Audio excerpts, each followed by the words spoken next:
Hey everybody, I'm Jeff Davis, and right now I am in Maryland with my good friend Harvey Bailey. Hey everybody.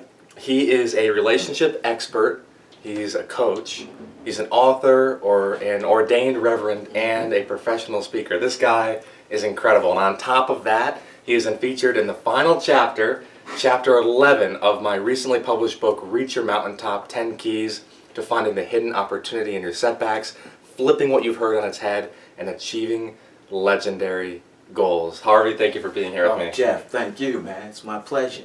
And I appreciate being in your book. As I told you, I tell people, hey, I'm chapter 11 in Jeff's book. Yes, exactly. So I'm going to place this down now so I don't have to hold it during our discussion, Yeah. but... Put it right here, please. Perfect, thank you. So being that you discussed visualization in the book, I'd love for you to share a few tips about the power of visualization, why it's important and how someone can apply it in their lives. Thank you, Jeff. And Jeff, what I really want to say about that is visualization is important because it's a universal principle. What I mean by that is it's not something that a human being came up with. It's something that exists. There is no way for it not to happen. We are doing visualization all the time.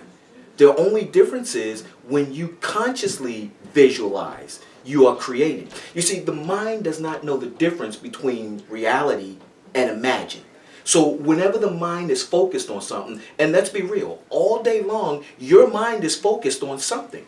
But when it's focused on something, there is a magnetic energy that is drawing that to you.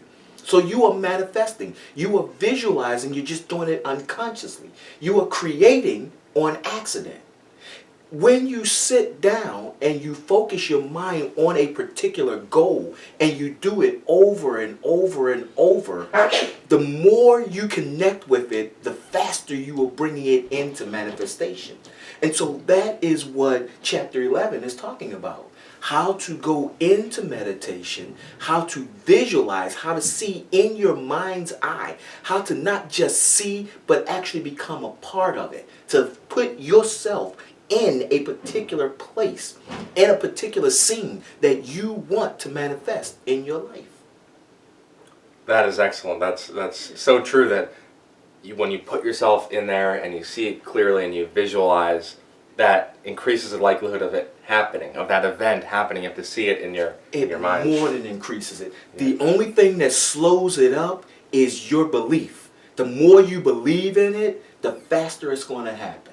If you don't believe in it, it's still going to happen. It's just going to take more time. If you believe in it, I like to put it like this. If you desire a thing, and then you set an intention which will give you the expectation that it's going to happen, and then you believe in the thing, you mix that with visualization, and then you actually do the work. An example, Jeff, let's talk about when you were with Toastmasters, yes, and you were competing. Yes. So we worked together, and I had you go into some intense visualizations. I had you put yourself on stage. I had you hold the statue, the trophy. I had you truly believe and expect that you would win. And we did these visualizations over and over. And see, the mind, again, does not know the difference between real and imagined. So in your mind, that was actually happening. And so the mind keeps repeating it. Yes. It now becomes a memory, even though it hasn't happened yet. And if it becomes a memory in the mind is the control center. Understand, the mind is not the brain. The mind is not inside your head. The mind exists in your energetic body, and that's too deep to go into. But the mind surrounds your physical form. It is a thinking intelligence. The mind, when it becomes a memory to the mind must make it manifest. And so when we did that, what happened? Then I ended up competing in the contest, again up in the Connecticut area where I'm from, and I won the club, the area, the division, and then I went to district where I was in this new Toastmasters district where hundreds of people never even saw my face or knew me before. People didn't think I could win, but I apply these principles and I visualize it, and that's what I love about this.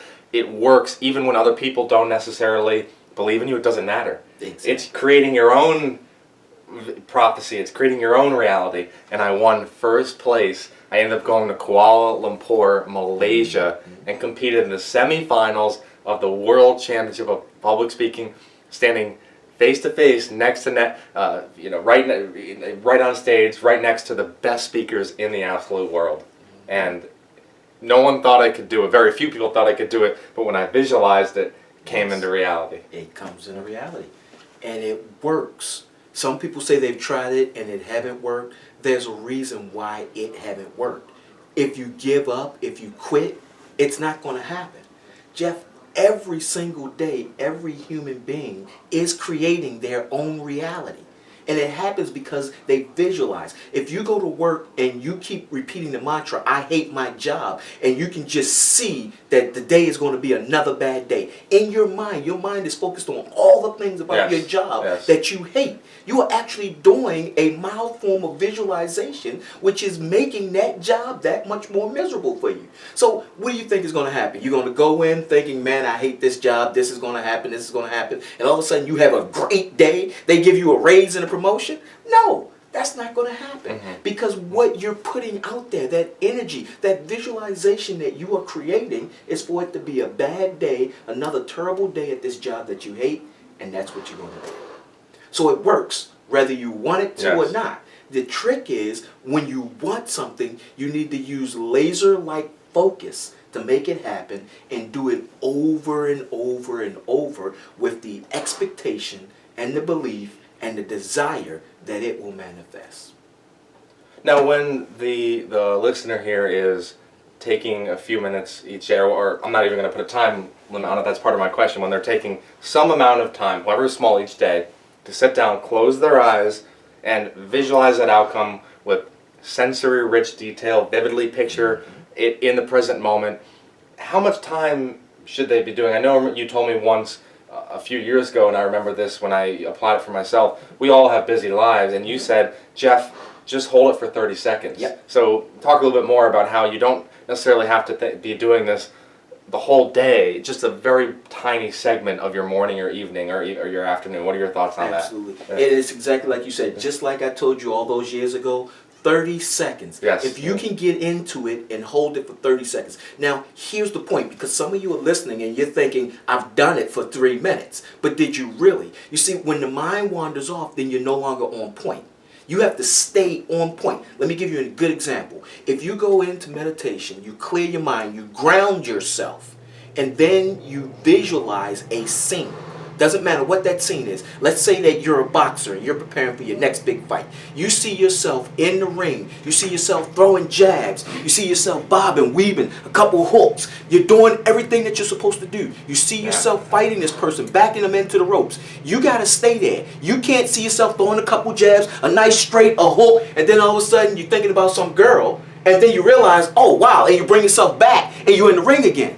And you do that 3 minutes and your mind wanders off, and now you got to pay this bill, you got to pay that bill, and you bring yourself back. What is it I'm supposed to get from the supermarket? Oh man, and then you bring yourself back, and then you say, well, I did it for 3 minutes. No, you didn't. How much time did you actually spend in the ring in your mind? You see, your mind wandered off. It went here, went there, went everywhere. When I say you've got to have laser-like focus, you got to stay on point for 30 seconds. Now here's the big key. 109 seconds a day is really all you need. Do that. Within 90 days, you really pretty much brung to you. You've manifested what you need to have. But a minimum of 30 seconds, focus. Not allowing your mind to go from one thing to the next, but staying right there in that moment.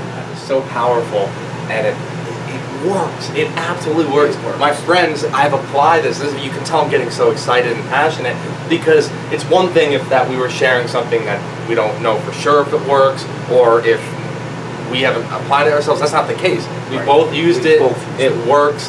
And Harvey, let me ask you, for the listener who they're starting to catch our vibe and they're feeling a little bit more excited about visualization, they want to apply your tips in their life, but people around them think it's woo-woo, they think it's weird, they think it's not the right thing to do because they've never seen that, and they think that if you do it, you're out of your mind, even though in reality, it's one of the most powerful things you can do. Should the listener here just keep their practice to themselves, and how do they deal with people who are calling them weird for this? If people call you weird, be fine with it. Be okay with it. Because the most important thing in this world that you can be is who you are. Be your authentic self.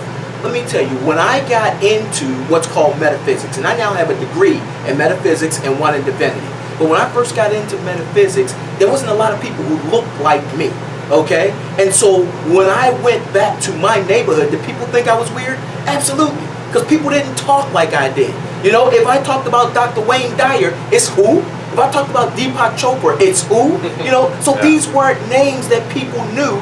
Now, there were women who knew it because these people were spoke about or seen on Oprah. But most of the guys like, I don't know none of those people. What are you talking about? You know, if I was talking about football, then they understand. If I talked about something spiritual, if I talked about energy healing, when I became a Reiki master teacher, most people did not even know what that was, Jeff. And there were people who'd say, okay, I'll try it, but I don't know what it is. And it was like, wow, this is pretty nice. I feel relaxed. You know, and that's usually what I get. I feel relaxed. So, does it make me weird? Sure. Fine. Okay. I'm okay with being weird. I'm okay with being me because who I am, I love. And what I do, I love. Because every time I help somebody get over a hump, that makes it all worthwhile.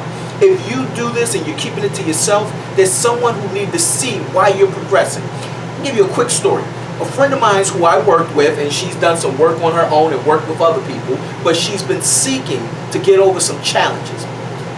Just recently, she's gone to work, and people have been complimenting her on just glowing, just being so happy. Why? Because she's been doing a lot of spiritual practices. There's a routine that I have her on when we did relationship coaching. There's EFT, emotional freedom tapping technique that she's been doing. You know, there's prayer, there's meditation. All these things she have incorporated into her life, and it makes a difference. It makes a difference. So, does it make you weird? If it makes you a better person, if being weird makes you a better person, then be weird. Share it with people. If people don't understand, fine. Keep sharing it. Because there's a whole group of people out there. What I like to say is there's a tribe out there who's looking for new members who think and act just like them. And in those tribes, you're going to find teachers and you're going to be a teacher. There's going to be those who need your help and those are going to be those who can help you. Jeff, that's it. That's powerful. That is powerful. That is so amazing, especially when you realize that this could genuinely and literally change your life. And it does. No exaggeration here. I mean, in a practical way, this will create outcomes for you. Like we gave an example briefly from my own life, and this is simply to help you in your own process. I ended up going to Malaysia. I didn't think that was going to happen, but because I visualized it, I was able to live that dream. So my friends, we've hopefully given you enough content here in this interview today that you can apply these tips in your life. Visualize. I know you're busy. I know you have a lot going on. Take what Harvey said, 30 seconds, maybe 90 seconds a day. If you want to go deeper into this content, check out my book, Reach Your Mountaintop, 10 Keys to Finding the Hidden Opportunity in Your Setbacks, flipping what you've heard on its head and achieving legendary goals. Harvey Bailey, Ordained Reverend, coach, professional speaker, is featured in Chapter 11. Deep dive into the visualization content as well as lots of other great insights in the book featuring experts from around the world. Have a wonderful day. Please like this video and share in the comments below what was your favorite part of what we discussed here today and how is visualization working for you in your life. Share this video around with your friends and family. Encourage them to visualize and improve the outcomes in their life. And as always, we will see you at the mountaintop.